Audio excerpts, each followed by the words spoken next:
If there's one irrefutable truth, it has to be change happens. And Wesley Chapel has been a prime example of that change. If you live in the area for any period of time, you've seen it. The growth in the area has been amazing, and it's still growing. I'm going to take you a little tour today of what's happening in the Wesley Chapel area, and more importantly, what's about to happen. And then I'm going to take you through a tour on a model home from one of my favorite builders. So let's get started.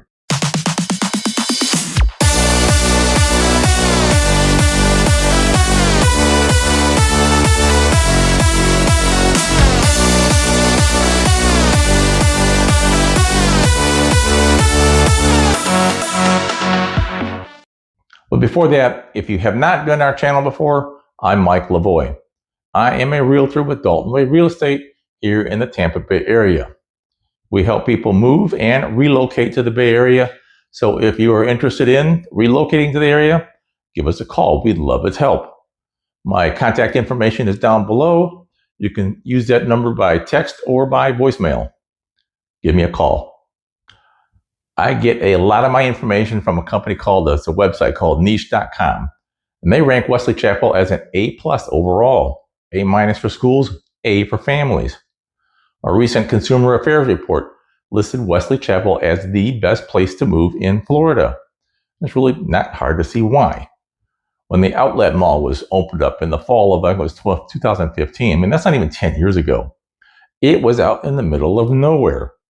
It was at the corner, at the crossroad of I-75 and a very rural Highway 54. I can remember telling Paula, who in their right mind would drive out here just to go shopping? Apparently a lot of people. It's packed out there. Since then, Wesley Chapel has grown into one of the most sought after communities in Florida. Just in the last maybe 5 years, the population has grown by almost 50%. That same study states that the median household income is about $112,000, which puts Wesley Chapel at the top of the list of the 50 cities in that study. Those factors show a robust local economy, which is attracting new residents, which in turn fuels the continued growth of amenities, businesses, and homes. For the last, 20 years, Wesley Chapel has been a bedroom community for Tampa. Most of the residents drive out of Wesley Chapel, go down into Tampa to get to work or to play or get something really decent to eat. When I moved here in the late 1980s, the only places I remember in the Wesley Chapel were at the corner of Bruce Downs and 54 was a Saddlebrook Golf Resort. ABC Pizza had a place out there, and there was a Burger King. And really go all the way to the shops over at the shops of Wiregrass. That wasn't even an option. It was just too far. Saddlebrook and Burger King are still there. I believe ABC now is a new car lot. The rest of that corner has pretty much blown up with businesses. I mean, there's even a new Publix out there. Over the last 4 or 5 years, the whole concept, and unfortunately for some, the feel of Wesley Chapel has changed dramatically. All that growth has led to a couple of problems. Traffic is the first thing that comes to mind. Getting around Wesley Chapel has gotten, well, worse. It's probably the best way to put it. Yes, there are other adjectives that could be used here, but this is a G-rated channel. With all that growth, I'm not sure if the roads will ever be able to catch up. There have been some upgrades. The intersection at I-75 on Highway 56 has finally been completed. It was redone into a diverging diamond interchange, which has helped a lot, but there's still a wait getting through that light at certain times of day, like rush hour. There is a new interchange out at overpass at I-75 that was completed late, I think it was last year. It is also a diverging diamond. Hopefully, it will keep traffic going when that intersection gets built up. Upgrades currently underway include, finally, widening Wesley Chapel Boulevard all the way from I-75 down to Highway 56. At a cost of $95 million, the completed highway will have 6 lanes instead of the current 2. Sidewalks going to be out there, street lights, a couple more stoplights, and a left turn lane. They are projecting 50 to 52,000 cars per day on that road. The other major road project is Old Pasco Highway, getting 2 more lanes, some sidewalks, bike paths, more stoplights, and street lighting. That will make Old Pasco Highway 4 lanes all the way out to Overpass Road. That should help with residential traffic. It should also help traffic at Overpass in I-75, where the 99-acre commercial project called Tampa Bay North 75 Business Park is getting ready for groundbreaking. It's all going to wind up with about, it was like 800,000 square feet of office and warehouse space. It's also going to be the site of a brand new Johns Hopkins All Children's Hospital. Situated in about 114 acres, this 56-bed pediatric center is slated to begin construction this year and be completed sometime in 2027. While we're talking about hospitals, just recently both Baycare and Advent Health opened up hospitals over on Bruce B. Downs. The growth in the population in the area has made more hospitals pretty much a necessity. So we're going to have the All Children's Hospital, and at Highway 56 and Wiregrass Ranch Boulevard, Orlando Health is building a 300-bed, 150,000 square foot full-service hospital and medical office spaces.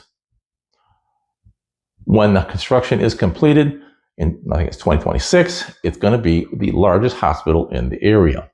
A rough estimate puts Wesley Chapel about 90,000 people. It covers something like 44 square miles. When people come to visit from, say, New York or Chicago, Des Moines, a question they always ask is, let's go take a look at downtown Wesley Chapel.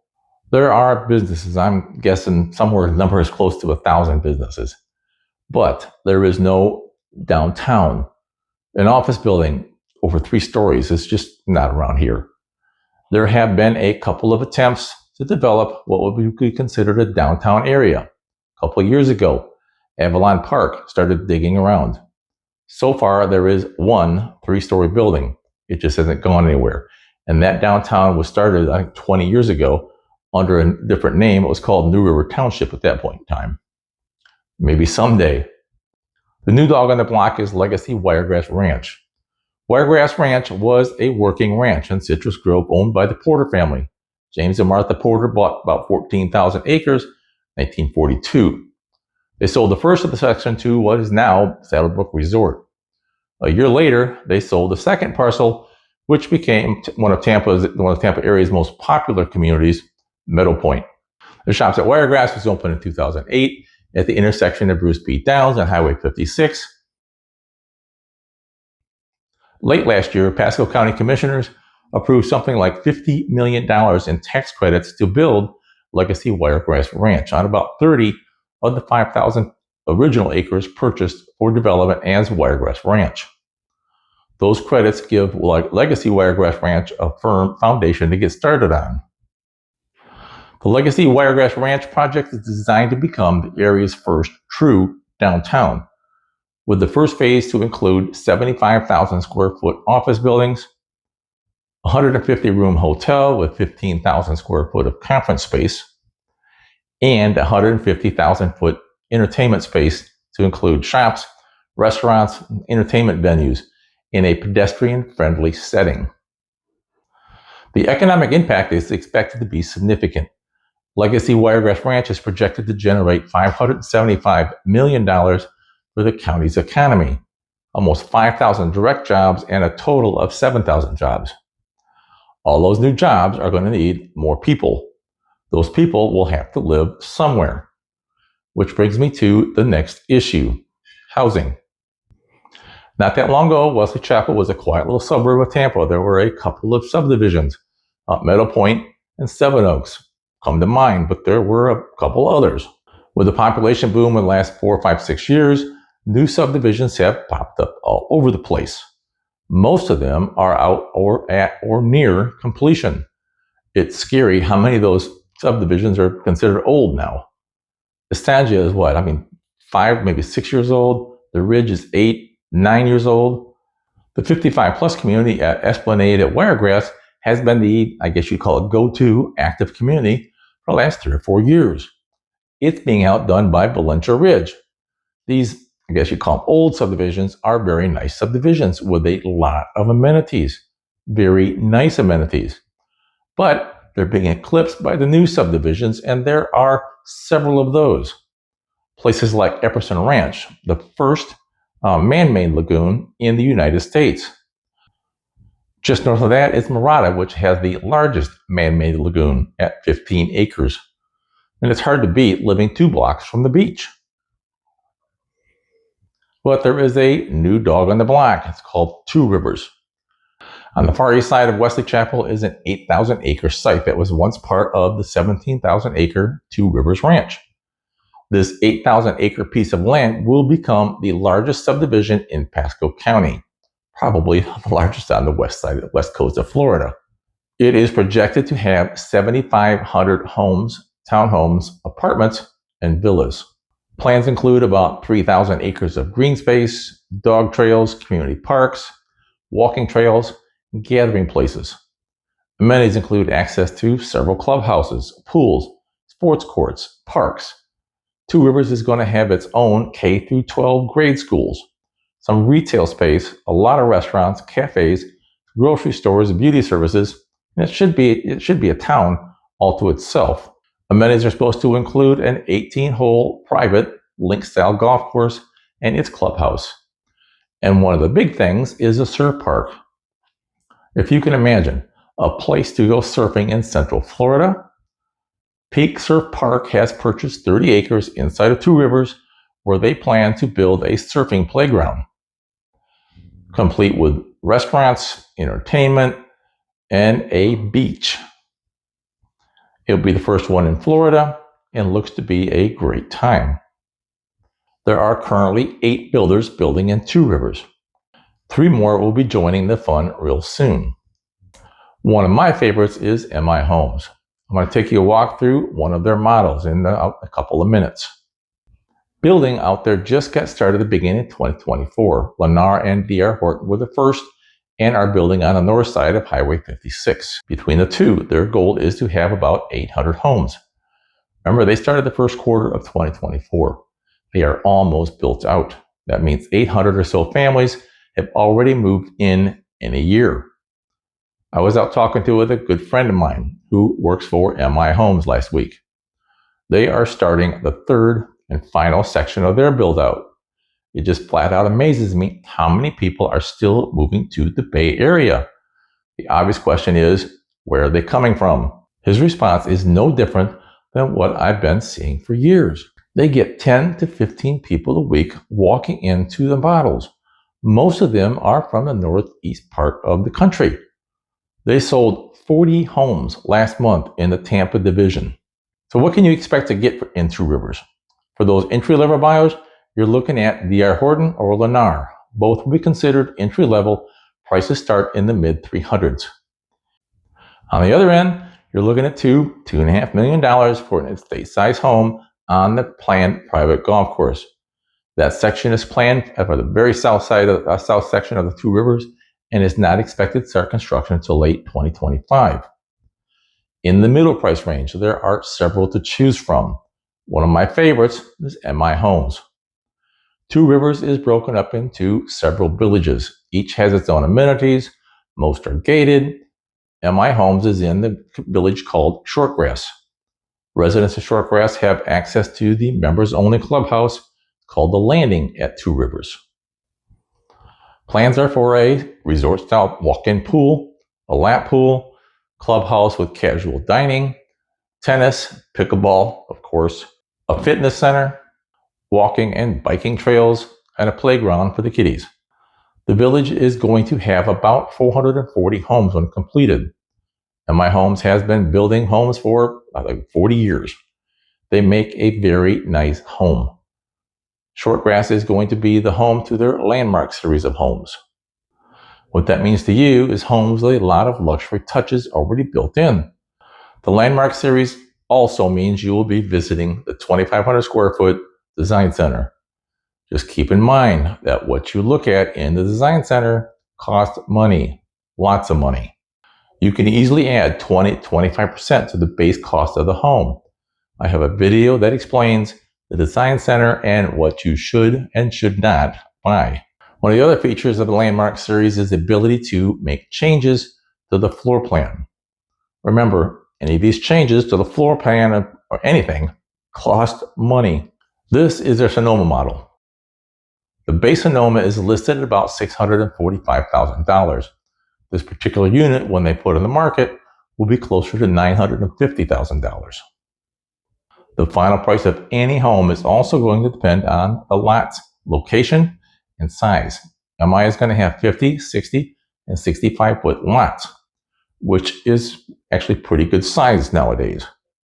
This particular Sonoma model has a 3-car front-loading garage. It will have to go on one of the larger lots, which is going to cost more. The Sonoma comes standard with a 3-car tandem garage. That simply means that the third car would be parked behind the other. That format can be built on one of the smaller, less expensive 50-foot lots. So let's go back to the design center thing. There are a few semi-custom builders like MI that allow you to change the floor plan. Some of the changes that are possible that I like are the extended lanai. I mean, let's face it, you're living in Florida. We have warm, sometimes hot weather most of the year. At this price range, you are more than likely going to put in a pool. Maybe not the day you move in, but at some point in the time in the future, you're going to want to do it. Putting the extended lanai on now is going to be a lot less expensive than doing it in a year. If you do the larger one, you can have a door added to the second bathroom that serves as a pool bath. Otherwise, the kids are going to be traipsing through the family room to go to the bathroom wet. Another worthwhile option I would have put in. First is the service door in the garage. I really hate having to open up the main garage doors just to get outside of my garage. The door from the garage to the utility room would be another positive suggestion. That eliminates the door into the foyer. This model has the standard island in the kitchen with the gourmet kitchen without the extended cabinets. Something else that cannot be done after the fact. Other options include the sliding glass doors from the family room and the kitchen out to the lanai. Neither option can be added to the home later. Well, I mean, it can, but at what cost? The option of butler pantry instead of the smaller closet across the hall from the larger walk-in pantry. There's an optional door to close off the kitchen and this area from the den. I would have rather seen a pocket door there, a lot less waste of space on the door swing. The base Sonoma has a downstairs bedroom.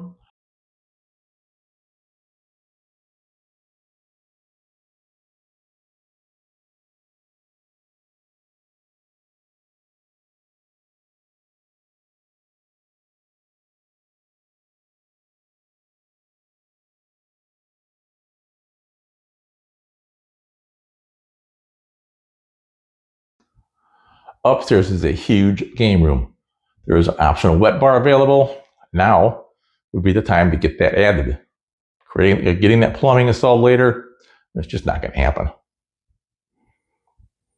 While I'm thinking about it, I am sure you noticed all the beautiful wall coverings built in. Those are not part of the standard package. Neither are those beautiful ceilings. This would be the fourth bedroom. It has the optional fourth bath. So we're getting to the master suite. Let's just go with it's huge. At 15 by 22 feet, you're going to have plenty of room. This model has the tray ceilings, which will need to be put in during the build out, not later. The other thing I really like is the balcony off the master. This is the 15 by 8 foot, but there are 4 sizes total. The largest spans the entire width of the house at 40 by 10 feet. Imagine coffee in the morning on the balcony, surveying your kingdom. Look, Simba, everything the light touches is our kingdom. The master bath is a very nice size with a generous walk-in closet. There's an optional standalone tub available, which would be a nice touch.